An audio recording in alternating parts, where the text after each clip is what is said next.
The whole team might now face life in jail because the government alleged that Durk's pal, OTF, is connected to a murder case.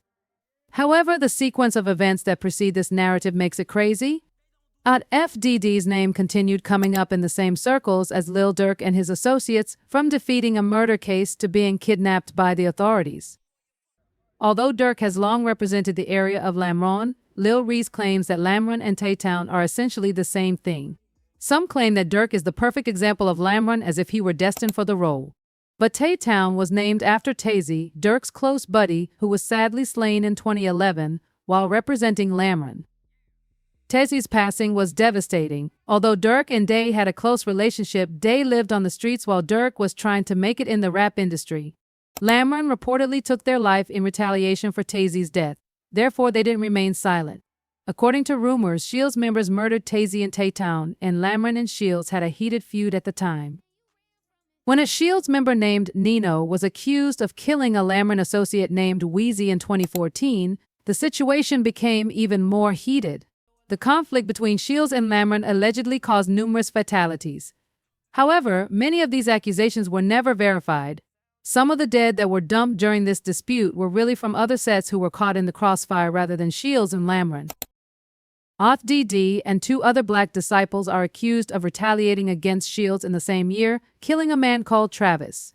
As a result, Dede was charged with murder, served time, and eventually met PBG's Lil Shane. Interestingly, not all Pig members got along with Bead hoods like O Block. This led to a mixture of rivalries and alliances, with tensions escalating while incarcerated. Young Pappy, a rising talent in the Chicago drill scene at the time, was close to Lil Sean. Many saw Pappy as the next great thing, but his ties to the criminal underworld caused chaos. This mixture of ambition, retaliation, and devotion continuously fuels the drama surrounding these communities. His 2 Cups mixtapes and songs like Killer, which had over 50 million views, were his most well-known works. One of the rudest people in the city, Papa, wrapped himself in this manner on the track "Shot Rack till they put me to rest or until I'm arrested. Put the pistol to your lips like it's crest and arrive at your address." That was the course of events. By showing up at his ops' front doors, young Pappy went beyond just dissing in the studio. However, all of that audacity finally caught up with him. Tragic events occurred before he could blow up and flee Chicago. When Pappy was attacked, he was strolling around the 4,800 block of North Kenmore. His bright career ended much too soon when he was shot in the back by 1 or 2 gunmen who came from behind. Lil Sean went into a downward spiral when Pappy passed away. He was allegedly engaged in many shootings, including the killing of Von LaFair in a car wash, according to circulating rumors. According to others, he even shot AJ and V12, 2 L City associates. Sean was only formally charged with 1 murder, but after AJ's death, his name was mentioned once more in a police report. Things became much more heated when Sean and Dede allegedly fought in Cook County Jail. Nobody knows what caused the altercation, but Sean and Dede declined to discuss it when asked. Dede remained silent during his incarceration until being released on bail in 2019. However, what transpired next was among the most startling tales on Chicago's streets. According to reports, Lil Durk spent $90,000 to save Dede, but his adversaries were waiting. He was supposedly set up by the operatives as soon as he was released. He was brutally humiliated by being forced to do disgusting activities on video, held at gunpoint, and had his dreads severed. Rumor has it that a lady tipped off the operatives by setting up Dede. The viral video was even more stunning because Dede was a feared figure in Tay-Town, where he even went by the moniker The Threat. The city was incredulous. Though nothing has been verified, there were rumors that the lady who set him up was later dead. Some questioned if Dede was seeking retribution, but Mimo 600 and other adversaries continued to make fun of him. D and Mimo's feud escalated. Previously connected to UF, Mimo had his own issues with the label and claimed Durk was attempting to obstruct his transactions. Dede made fun of Mimo for his necklace being grabbed during their insult exchange. Mimo released songs like Free Smirk and No Bragging Rights, seemingly unconcerned by the mayhem. Meanwhile, Dede, his conflict with Mimo, and his fragile alliances are still the talk of the streets. The tension in these tales emphasizes how easily devotion may change and the potentially fatal consequences. Yeah, Dede, that was my homie, man. Me and Dede, we was locked up together. We been in fights together. Dede to watch me beat ass. I done watched Dede beat. In 2020, Dede said he would never tolerate disrespect from the ops or his adversaries. With the cameras rolling and everything being recorded, he was sure they wouldn't even consider murdering him. Dede never lost sight of his hazardous reputation, even after his dreadlocks were severed and publicly mocked. Despite the noticeable improvement, many people did not consider the reduction less dangerous. Dede was working hard in the streets and the music industry that year, even if there were a lot of unsubstantiated accusations regarding his actions. One noteworthy incident that continues to be discussed is the fight in Lenox Mall when Dede, a resident of Town, punched Fed Cash. After this, Dede and a few of his accomplices allegedly drove Cash out of the area.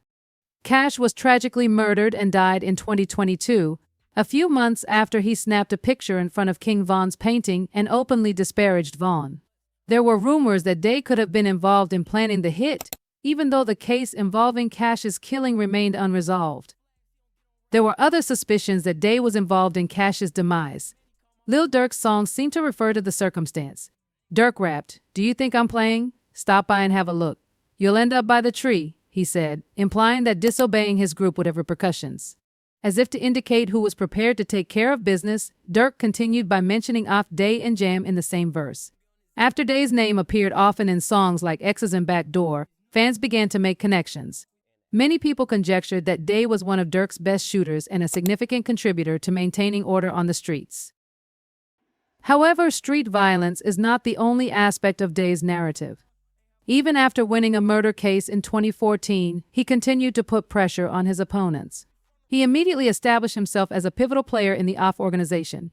As a result of his participation in several high-profile incidents, he is now facing a life sentence, reportedly for helping Lil Durk kill one of their main competitors. In a disturbing allusion, Durk said, "I am the voice, so Dede is the threat," implying that he views his partner as dangerous. Court evidence about the murder of Lil Pab, a guy caught in the crossfire to overthrow Quando Rondo, identified Off Voney, Off Boogie, and two other men, Flocka and Brown Eyes. When Voney and Durk learned that Rondo was in Los Angeles, they promptly arranged to get there, but the operation to kill him was well underway. While Dede and the rest of the team left Chicago, Voney and Durk boarded a private flight from Miami. The fact that an Off credit card is involved adds to the story's strangeness. Voney allegedly used it to pay for everything, including the firearms, motels, and flights. Suspicions were heightened because Durk had scheduled many overseas trips to locations such as Dubai, Switzerland, and Italy. After the FBI learned about these travels, Durk's staff quickly made several mistakes that left a trail of evidence in their wake. They had no intention of being discovered, but it was too late. 5 OFF members were taken into custody about the murder in the days that followed. The line "They got an Addy, green light" alludes to the murder, apparently bragged about the success of Durk's song Wonderful Wayne and Jackie Boy. Seeing your youngster yelling "no, no" on the news, he rapped about, further solidifying his engagement in the risky realm of street revenge. Lil Durk was taken into custody on charges of conspiring to murder Pay. His situation continued to deteriorate even while he was in detention. In a fresh indictment, he was charged with 2 further felonies involving weapons. The scene was getting out of hand, and the police were getting closer. Everyone still wonders what will happen next as Durk and his gang deal with escalating legal issues. The case only seems to be becoming more complex as more information comes to light and as federal officials and street legends are both engaged. The world watches to see how it all plays out with every new song Durk releases. Rumor has it that they are informing everyone. Jam spent 12 years in prison for an attempted murder case, but when he eventually returned home, it seemed like Durk had taken care of him. However, in 2023, Jam returned to prison on a gun charge, and he is the reason why everyone else is falling. It is said that things changed at that point. Rumors began to circulate in November 2024 that Jam had been shot and died. A video of an ambulance at a crime scene with a man yelling "no" was even uploaded online. People were claiming that Jam was caught in a drive-by until they saw the video, which also showed a vehicle covered with gunshot holes. However, it turns out that it was all a lie. The video came from the murder of C.J. Rel, a drill rapper from New York who was rising to prominence in the rap industry before his death in October 2024. Jam wasn't a part of any shootings, but the crime scene tape went viral. Even though there isn't any concrete evidence that Jam switched on Durk, some people still believe he has a lot of people after him. It's weird because, despite their years-long friendship, many people now think Jam may be the one to bring down Op. In addition to Flocka and Brown Eyes, several individuals involved in the Lil Pop hit were Off associates. It's unknown why those two were engaged, but others speculate that Lil Pop and Quando Rondo may have recognized OTF's people. Wanda got along well with Durk and Von before the spat with King Von and NBA Youngboy. It makes sense that he would have recognized Dede and other Off members since he used to hang out with Off and O-Block guys in Chicago.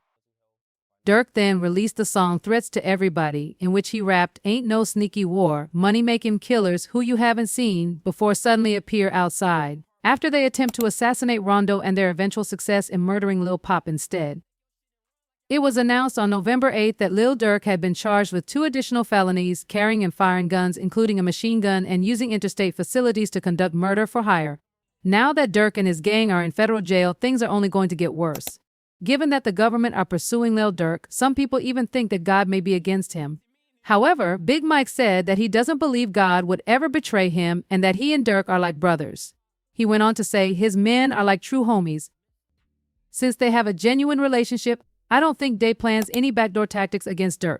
The problem is that not many people were aware that Dede was already battling a case when the Lil Pop murder charge was announced in November 2024. Rumor has it that Dede may have been implicated in another armed robbery case. However, this has yet to be proven.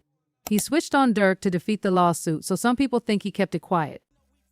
Rumors are circulating and everything is in the air right now. People need to understand what's happening. One thing is sure, the information we know is insane, and when the truth is revealed, it will only grow more bizarre.